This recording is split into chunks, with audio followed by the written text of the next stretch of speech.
আজকে আপনাদের এমব্রায়োলজির first week of development after fertilisation এই টপিকসটা সম্পর্কে আলোচনা করব।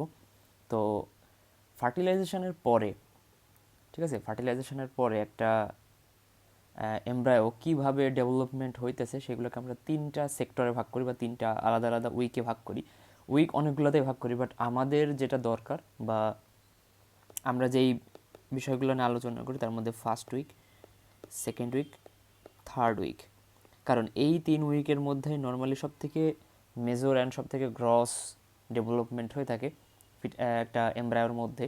তো এই জিনিসগুলো আমাদের এখানে সব থেকে বেশি ইম্পর্টেন্স দিয়ে আপনাদের এমব্রায়োলজিতে পড়ানো হয়। দেখবেন তো আপনাদের এই ফার্স্ট উইকে কী চেঞ্জ হয়, সেকেন্ড উইকে কী চেঞ্জ হয়, থার্ড উইকে কী চেঞ্জ হয়, এই জিনিসগুলো আপনাদের রিটেন ভাইবা সব জায়গাতেই এমব্রায়োলজিতে পড়ানো হয়। এরপরে যে ফার্দার যে ডিসকাশনগুলো থাকে বা ফার্দার যে ডেভেলপমেন্টাল যে ডিসকাশন, সেগুলো আপনাদের গাইনি অপস যখন পড়বেন ফিফথ ইয়ারে আসলে তখন ওই জিনিসগুলো সম্পর্কে আপনাদের পড়ানো হবে।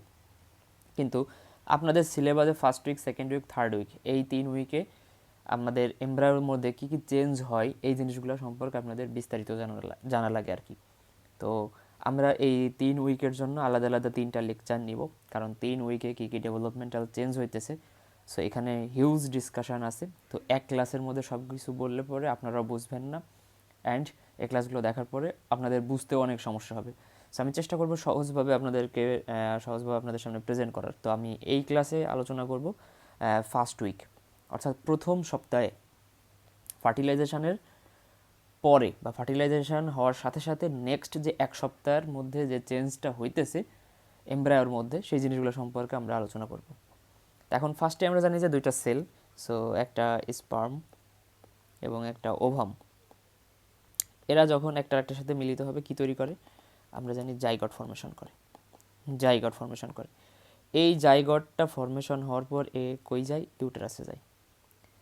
ইউটেরাসের কোনো একটা পার্টে যে এ কী করবে, ইমপ্লান্ট করবে। ঠিক আছে, ইমপ্লান্ট মানে হলো কোনো একটা জায়গায় ইউটেরাসের কোনো একটা পার্টে, নর্মালি বডিতে, সো ইউটেরাসের পার্ট আছে, so normally body of the ইউটেরাসে যে এ ইমপ্লান্ট করবে। অর্থাৎ যেখানে এই ইউটেরাসের মানে জায়গাটা যেখানে যে আর কি, যেখানে থেকে সে পরবর্তীতে গ্রো হবে, গ্রো হয়ে একটা মানে একটা ইনফ্যান্ট তৈরি করবে আর কি। এমব্রায়োটা তো আস্তে আস্তে গ্রো হবে, তাই না? তো মায়ের পেটের মধ্যে সে 10 মাস বা 9 মাস থাকবে, সেখানে গ্রো হবে, মায়ের বডির সাথে তার কানেকশান থাকবে, সো মায়ের বডি থেকে সব কিছু নিবে। তো এইটাকে আমরা বলি ইমপ্লান্টেশন।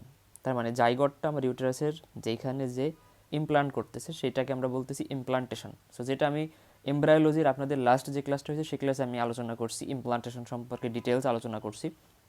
তো ফার্স্ট উইকে আমাদের একটা জিনিস হয়, সেখানে এই ইমপ্লান্টেশনটা হয়।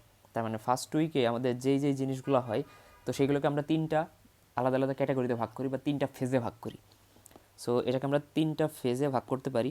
তো ফেজ 1 যেখানে হয়, তো এখানে একদম এটা হলো একদম শুরু, অর্থাৎ ডেভেলপমেন্ট ফার্টিলাইজেশনের পরেই এটা হলো প্রথম যে স্টেজ, সেটাকে আমরা বলি স্টেজ অফ ক্লিভেজ। ঠিক আছে, স্টেজ অফ ক্লিভেজ। সেকেন্ড যেটা হয় সেটা হয় স্টেজ অফ ব্লাস্টোসিস্ট ফর্মেশন। ঠিক আছে, স্টেজ অফ ব্লাস্টোসিস্ট ফর্মেশন। এবং স্টেজ 3 যেটাকে আমরা বলতেছি ইমপ্লান্টেশন। তো আমরা গত ক্লাসে ইমপ্লান্টেশন সম্পর্কে পড়ে আসলেও ইমপ্লান্টেশন কিন্তু আমাদের ডেভেলপমেন্টের ফার্স্ট স্টেজ না। ফার্স্ট স্টেজটা হইল stage of cleavage, then stage of blastocyst formation, then stage of implantation. এই 3টা স্টেজ আমাদের ফার্স্ট উইকে নর্মালি ঘটে।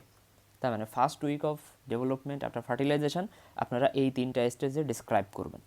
এখন এই ছবিটা একটু খেয়াল করেন, এইখানে যে ছবিটা দেখতেছেন এই ছবিটা আসলে আমাদের পুরো first week of development of after fertilization যা যা হয় সব কিছু কিন্তু এই এক ছবির মধ্যেই আছে। তা আমি যদি এই ছবিটা আপনাদেরকে ডিসক্রাইব করে দিই তাহলে আপনাদের ফার্স্ট উইক অফ ডেভেলপমেন্ট শেষ। কিন্তু এই ছবিটার মধ্যে ডিসক্রাইব করলেও আপনাদেরকে কীভাবে কী লিখতে হবে, কীভাবে বলতে হবে, সেই জিনিসগুলো একটু মাথায় রাখতে হবে। এখন ফার্স্টে আসি স্টেজ অফ ক্লিভেজ। এখন এই ক্লিভেজ জিনিসটা কি, তো আপনাকে ফার্স্টে জিজ্ঞেস করতে পারে হোয়াট ইজ ক্লিভেজ, তাই না? তো ক্লিভেজ জিনিসটা হলো এমন একটা প্রসেস, অবভিয়াসলি এখানে 3টা ফেজে যা যা হচ্ছে সবগুলোই কোনো না কোনো প্রসেস। তো ক্লিভেজটা হলো এমন একটা প্রসেস, যেই প্রসেসের মাধ্যমে লার্জার সেলগুলো স্মলার সেলে কনভার্ট হইতেছে। একটু খেয়াল করেন তো তাইলে আমার এই কথাটা লার্জার সেলগুলো স্মল সেলে কনভার্ট হতেছে, মানেটা কি? তো এখন একটু খেয়াল করেন, এই একটা সেল দেখেন, এই একটা সেল দেখেন। তো মনে করেন এই সেলটা স্পার্ম থেকে আসছে, এই সেলটা ওভাম থেকে আসছে। তো এই স্পার্ম এবং ওভাম মিলে একটা সেল হয়েছে, যার মধ্যে দুইটা পার্ট আছে, এটাকে আমরা বলতেছি জাইগট। দেখেন এই জাইগটের মধ্যে দুইটা সেল আছে, তাই না? একটা মার থেকে আসছে, একটা বাবার থেকে আসছে। এইটা পরবর্তীতে দেখেন ডিভিশন হয়েছে, তার মানে এখানে কি ডিভিশন হয়েছে? মাইটোটিক ডিভিশন হয়েছে, মাইটোটিক। ঠিক আছে, একটা সেল ভেঙে দুইটা সেল হয়েছে। সো এখানে দুইটা সেল যেহেতু আছে, সে দুইটা ভেঙে কয়টা হয়েছে দেখেন? চারটা। এই ছবিতে চারটা দেখা যাইতেছে। এই যে ক্লিভেজ হলো এমন একটা প্রসেস, যেই প্রসেসের মাধ্যমে লার্জ সেলগুলা ডিভাইডেড হয় মাইটোটিক ডিভিশনের মাধ্যমে, সেগুলো স্মলার সেলে কনভার্ট হয়ে যাবে। তার মানে ক্লিভেজ জিনিসটা হইলেও আপনি জাইগটটাকে মাল্টিপ্লিকেশন করবেন। অর্থাৎ জাইগটের মধ্যে, আমাদের যে জাইগটের মধ্যে যদি দুইটা সেল থাকে, কয়টা সেল আছে? দুইটা। দুইটাকে আপনি বানাইলেন কয়টা? দুই দুই, তাহলে টোটাল চারটা। এই চারটারে আবার পরবর্তীতে কয়টা বানাবেন? আটটা। সো এই দেখেন, এর পরবর্তীতে গেলে 1 2 3 4 5 6 7 8, আটটা বানায় ফেলছেন। সো এই যে 8 সেল স্টেজ, এইভাবে আপনি কি করবেন? 8টা থেকে 32টা বানাবেন। তো যখন আপনি এই একবারে 32টা সেল বানায় ফেলেন, তখন সেটার আপনি বলেন মরুলা। ঠিক আছে, মরুলার মধ্যে অনেকগুলা সেলস থাকে। দেখেন এই যে এরকম সেলস, এগুলো দেখতে অনেকটা মালবেরির মতো মনে হয়। এখন এই মালবেরি জিনিসটা কি? এর এক ধরনের জাম বা বেরি। আপনার বিভিন্ন সময় ফেসবুক ইউটিউবে দেখতে পারেন, এই যে এরকম দেখবেন যে কালো করে একটা জামের মতো থাকে, এর উপরে এরকম দাগ দাগ থাকে, স্ট্রবেরির মতো দেখতে, কিন্তু এটা থাকে, মালবেরিটা থাকে পুরোটাই ব্ল্যাক, একদম ব্ল্যাক, এরকম লম্বা থাকে, দেখবেন জামের মতো। আমাদের দেশেও দেখা যায়, নর্মালি ওয়েস্টার্ন কান্ট্রিগুলোতে এই জিনিসগুলো বেশি দেখা যায়, কালো এক ধরনের। পারলে একটু গুগলে সার্চ করে দেখতে পারেন। সো এই সময় আমাদের এই মরুলা ফর্মেশন হয়। এখন জিনিসটা তো আমরা বুঝতেছি যে আমাদের কি হইতেছে, তার মানে ক্লিভেজ জিনিসটার মধ্যে আমাদের জাইগটের যে প্যারেন্ট সেল ছিল বা লার্জ সেলগুলো ছিল, দেখেন এই লার্জ, এখানে কত বড় বড় সেল, এই মরুলাতে এসে দেখেন সেলগুলো একদম ছোট ছোট হয়ে গেছে। তার মানে it is the process of formation of number of small cell by a series of, এই যে কি division? Mitotic division of zygote. এই যে এটা কিন্তু আমাদের জাইগট, তো জাইগটটাকে আমরা মাইটোটিক ডিভিশনের মাধ্যমে স্মল সেলে কনভার্ট করার যে একটা প্রসেস, এই প্রসেসটাকে আমরা বলতেছি ক্লিভেজ। ক্লিয়ার? তো ক্লিভেজ জিনিসটা হইলো জাইগটটাকে আপনি মাইটোটিক ডিভিশনের মধ্যে ভেঙে ভেঙে ছোটো ছোটো সেলে কনভার্ট করে ফেলতেছেন, এটাকে আমরা বলতেছি ক্লিভেজ। কিন্তু আপনি এইভাবে বললেই হবে না, আপনাকে স্টেজ অফ ক্লিভেজ যখন আপনি বর্ণনা করবেন, তখন আপনি রিটেনের খাতায় কীভাবে লিখে আসবেন? এভাবে লিখলে তো হবে না, তাই না? সো এইভাবে তো আপনি বাংলায় আপনি বুঝাই দিতে পারবেন হয়তো ভাইবা, ওটা আপনাকে জিজ্ঞেস করলেন। কিন্তু ক্লিভেজ জিনিসটা হয় কীভাবে, সেটা একটু খেয়াল করেন। তো ফার্স্ট ক্লিভেজটা হয় নর্মালি ইমপ্লান্টেশনের আগেই হয়। ঠিক আছে, ইমপ্লান্টেশন হয়, এই যে এই জিনিসটা দেখতেছেন, এই যে ব্লাস্টোসিস, এই জিনিসটা ইমপ্লান্টেশন হয়। তো ইমপ্লান্টেশনটা হলো আমাদের স্টেজ 3।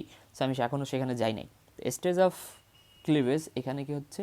প্রথমে আমার সেলটা ডিভিশন হবে, দুইটা সেল ছিল, এটা চারটা সেলে কনভার্ট হবে, চারটা থেকে আটটা, আটটা থেকে 32টা, এইভাবে এইভাবে এক একটা চেঞ্জ হবে। চেঞ্জ হওয়ার পর আমার এই সেলটা মরুলা যখন হবে, এই মরুলাটা পরবর্তীতে নেক্সট স্টেজে প্রবেশ করবে।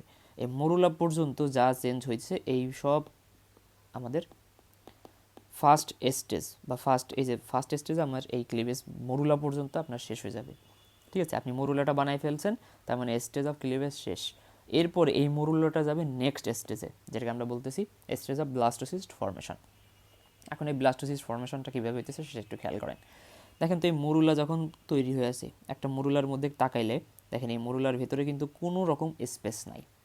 কোনো রকম স্পেস আছে? অবভিয়াসলি কোনো রকম স্পেস নাই। যেহেতু কোনো রকম স্পেস নাই, একটা সেল একটা সেলের সাথে একদম আটকে আছে। তা আপনারা এই যে ডিম দেখছেন না, মাছের ডিম, দেখবেন যে একটার সাথে একটা এমনভাবে লেগে থাকে, ওর ভিতরে কোনো স্পেসই থাকে না। তো এইগুলো একটা আরেকটার সাথে খুবই কম্প্যাক্টেড অবস্থায় থাকে। ঠিক আছে, এরা কী অবস্থায় থাকে? একটা আরেকটার সাথে খুবই কম্প্যাক্টেড অবস্থায় থাকে, যার কারণে এদের মধ্যে ইন্টারস্টিশিয়াল স্পেস খুবই কম থাকে। ঠিক আছে, ইন্টারস্টিশিয়াল স্পেসও কম থাকে এবং ইন্টারসেলুলার যে স্পেস সেটাও অনেক কম থাকে। এখন এই জিনিসটার মধ্যে যদি এখন আপনি ফ্লুইড ঢোকাইতে চান, অবভিয়াসলি এই জায়গাটা এখন বাড়াইতে হবে, কারণ এইখানকার স্পেসটা তো কম। তো এই কম স্পেসের মধ্যে সবাই গাদাগাদি করে আছে।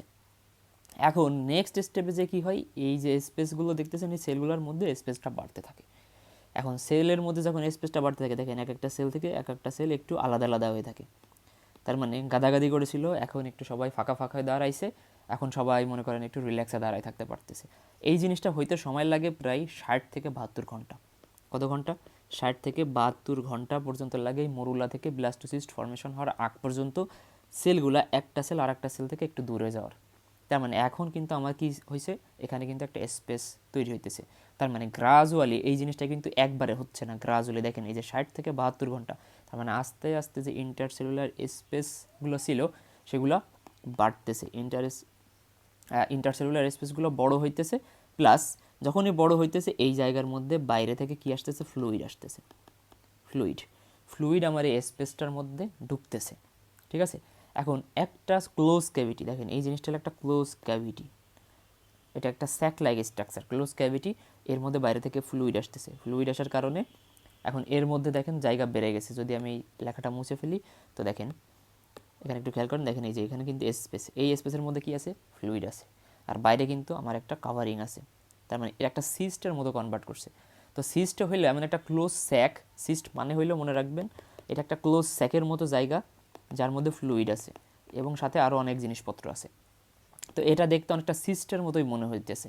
তো যখন এই ফ্লুইড আসার কারণে এটা একটা সিস্টের মতো মনে হয়, তখন সেটার আমরা বলি ব্লাস্টোসিস্ট। কি বলি, ব্লাস্টোসিস্ট, ঠিক আছে। এটাকে আমরা কি বলি, ব্লাস্টোসিস্ট। আর এই যে মাঝখানে যে ক্যাভিটির মতো যে জায়গা দেখতেছেন এটাকে আমরা বলি ব্লাস্টোসিলি। ব্লাস্টোসিলি এই ক্যাভিটাকে কেন বলতেছি, এর মধ্যে ফ্লুইড আছে, ঠিক আছে। তো এটা আমরা বলি ব্লাস্টোসিলি, আর পুরো জিনিসটাকে আমরা বলি ব্লাস্টোসিস্ট। এখন এই ব্লাস্টোসিস্ট যেহেতু আমাদের এমব্রায়ো একটা পার্ট, কারণ এখান থেকে পরবর্তীতে আমার কি তৈরি হবে, আস্তে আস্তে এমব্রায়ো ডেভেলপমেন্ট করবে, তখন সেটার আমরা বলি এমব্রায়ো ব্লাস্ট, ঠিক আছে। তখন এই ব্লাস্টোসিস্টটাকে নাম দিয়ে দিই আমরা কি, এমব্রায়ো ব্লাস্ট। এখন এমব্রায়ো ব্লাস্টের মধ্যে দেখেন কিছু স্পেসিফিক সেল আছে নীল কালার দেওয়া, এই ছবিটা একটু ভালো করে দেখেন, কিছু সেল আছে নীল কালার দেওয়া আর কিছু সেলে যে একটু লাল লাল বা অরেঞ্জ কালারের মতো। তো দেখেন এখানে কিছু সেল আছে যেগুলো আমাদের মাঝের দিকে চলে আসছে, আর কিছু সেল চলে গেছে বাইরের দিকে, পেরিফেরির দিকে, ঠিক আছে, আউটার সেল। তার মানে কিছু সেল আমার ইনার সেল আর কিছু সেল আমার আউটার সেল। এই যে ইনার সেল এবং আউটার সেল, ইনার সেলগুলো একটা একটার সাথে গাদাগাদি করে থাকে, তখন সেটার আমরা বলি ইনার মাস। কি বলি, ইনার মাস। এই ইনার মাসটাই পরবর্তীতে যে আবার ফার্দার ডেভেলপড হবে, কী হবে, ফার্দার ডেভেলপড হবে। এখন এই ইনার মাসটাই পরবর্তীতে ফার্দার ডেভেলপড হয়ে এমব্রায়ো প্রপার তৈরি করবে। এখান থেকে কি তৈরি হবে, এমব্রায়ো প্রপার। অর্থাৎ এই যে এমব্রায়ো প্রপার, এটাই পরবর্তীতে ডেভেলপমেন্ট হয়ে হয়ে হয়ে হয়ে একটা ফিটাস তৈরি করবে পরবর্তীতে, মানে আস্তে আস্তে ডেভেলপড হবে। তো এটাই কিন্তু আমার একটা বাচ্চার মানে স্ট্রাকচার তৈরি করার মেইন জিনিস, যেটা আমরা বলতেছি এমব্রায়ো প্রপার। আর এই যে বাইরের দিকে যে সেলগুলো দেখতেছেন, তাহলে এগুলোর কাজ কি, এইগুলোর কাজটাই হলো এই যে আমরা যেটা বললাম নেক্সট বা থার্ড স্টেজ, যেখানে ইমপ্লান্টেশন হবে। তার মানে আমার তো ইউটেরাস তো দেখেন এরকম দেখতে, ঠিক আছে, এরকম দেখবেন যে এরকম একটা ইউটেরাস দেখতে, তো এটাকে আমরা বলি বডি বা ফান্ডাস বলি। এইখানে মনে করেন আমার ইমপ্লান্টেশন হওয়া লাগবে। এখন এই যে ইউটেরাসের গায়ের সাথে কি থাকে, এখানে এপিথেলিয়াম থাকে, আমার এইখানে যাচ্ছে কি এই ব্লাস্টোসিস্টগুলো যাইতেছে, যেরকম ব্লাস্টোসিস্ট, এটাকে আমরা বলতেছি আউটার সেল। আর এইখানে যে ইনার মাস, এই যে আউটার সেলগুলো আমরা যেটা দেখাইতেছি, এই যে বাইরের যে সেলগুলো, এই সেলগুলাই যায় এখানকার যে এপিথেলিয়াম বা এখানকার যে এপিথেলিয়াল লেয়ার, সেই এপিথেলিয়াল লেয়ারের সাথে একটা কন্ট্রাক্ট হবে এদের, ঠিক আছে। এরা যে এইখানকার সেলগুলোর সাথে যে কন্ট্যাক্ট করে এখানে যে আটকাবে, অর্থাৎ যখন ওইখানে যে আটকাই যাবে ইউটেরাসের এই লেয়ারের সাথে, তখন সেটা আমরা বলি ইমপ্লান্টেশন। তো ইমপ্লান্টেশন হওয়ার জন্য তো কিছু সেল লাগবে, এই সেলগুলাই কী করবে, ইউটেরাসের যে লেয়ার, এই লেয়ারের সাথে এই পুরো ব্লাস্টোসিস্টটাকে ধরে রাখবে। যখন একটা ব্লাস্টোসিস্টটাকে ধরে রাখবে, এদের মধ্যে একটা কানেকশন হবে আস্তে আস্তে, সেটাও পরবর্তীতে ডেভেলপমেন্ট হবে এর ভেতরে, ঠিক আছে। এখানে একটা সার্কুলেশন তৈরি হবে, কারণ এই সেলগুলোরও তো বেঁচে থাকা লাগবে, তখন এখানে মায়ের বডির সাথে এই ব্লাস্টোসিস্টের একটা কানেকশান হবে। তো যখন কানেকশানটা কমপ্লিট হয়ে যাবে, তখন সেটার আমরা বলি ইমপ্লান্টেশন। আর এই যে বাইরের যে সেলগুলা, ইনার মাস বাদে বাইরের যে আউটার সেলগুলো ছিল, এরা কি তৈরি করতে হেল্প করতেছে, এরা প্লাসেন্টা তৈরিতে হেল্প করতেছে এবং পার্শিয়ালি এটা ইমপ্লান্টেশনেও কিন্তু হেল্প করতেছে। তার মানে ফার্স্ট উইকে আপনার ইমপ্লান্টেশন যখন মানে সাকসেসফুলি হয়ে যাবে, তখনই আমার first week of development complete হয়ে যাবে। তার মানে প্রথম এক সপ্তাহে এই জিনিসটাই হবে, ইউটেরাসের মধ্যে এই জিনিসটাই আপনার চেঞ্জ হবে। একটা জাইগট ইমপ্লান্টেশন হচ্ছে কিভাবে, কীভাবে এখানে সেল ডিভিশন হচ্ছে, কিভাবে মরুলা ফর্মেশন হইতেছে, কিভাবে ব্লাস্টোসিস্ট ফর্মেশন হইতেছে, এবং আলটিমেটলি ব্লাস্টোসিস্টটা যে কিভাবে আমার ইউটেরাসের বডিতে বা ফান্ডাসে যে ইমপ্লান্ট করতেছে, এই জিনিসটাই হয় কখন, আপনার first week of development after fertilization. আপনাদেরকে আর একটা জিনিস এখান থেকে জিজ্ঞেস করে ব্লাস্টোসিস্টের ছবি আঁকতে বলে, একটা ফিগার আঁকতে বলে যে ব্লাস্টোসিস্ট কেমন দেখতে। তো এখানে যে ছবিটা দেখতেছেন, এই ছবিটা আপনি যদি এঁকে দিয়ে আসেন পরীক্ষার খাতায়, সো এটাই কিন্তু ব্লাস্টোসিস্টের একটা ছবি। ঠিক আছে, এই যে ছবিটা আছে এটা হলো ব্লাস্টোসিস্টের একটা ছবি। এখন বলতে পারেন যে তাইলে এখানে কী কী আছে, আমি তো বললাম এটাকে আমরা বলতেছি ব্লাস্টোসিস্টের ক্যাভিটি। সেটা একটা ক্যাভিটি, সেটা হলো ব্লাস্টোসিস্টের ক্যাভিটি। বাইরের দিকে সেলগুলো দেখতেছেন এগুলোকে আমরা বলি আউটার সেল। ঠিক আছে, এগুলোকে আউটার সেল বলে, এগুলোর আরও একটা নাম আছে আউটার সেল অফ দ্য ট্রোপোব্লাস্ট, এটাকে আমরা কী বলি ট্রোপোব্লাস্ট। আর ভেতরের দিকে যে মাঝখানে যে নীল কালারের এগুলোকে আমরা বলি ইনার মাস, এগুলোকে আমরা বলি ইনার সেল অর ইনার মাস, যেটাকে আমরা বলি এমব্রায়োব্লাস্ট, কারণ এখান থেকেই পরবর্তীতে এমব্রায়ো তৈরি হয়, সেটাকে আমরা বলি এমব্রায়োব্লাস্ট। সো আপনি যদি নিচে এরকম ফিগার লিখে দেন যে ব্লাস্টোসিস্ট, তাহলে এই ছবিটাই আপনার হয়ে গেল। আপনি এই ছবিটাই কিন্তু রিটেনে লিখে আসতে পারবেন। তার মানে পার্টস অফ ব্লাস্টোসিস্ট, এই জিনিসটা কিন্তু আপনাদের রিটেন পরীক্ষায় আসে। তো ফার্স্ট উইকটা খুব সহজ, ফার্স্ট উইক থেকে তেমন বেশি কোনো ঝামেলা নাই, তো ফার্স্ট উইকটা খুব সহজেই পারা যায়। সেকেন্ড উইক, থার্ড উইক এটা একটু কমপ্লিকেটেড, এখানে বেশ কিছু জিনিসপত্র আছে যেগুলো বোঝার জিনিস।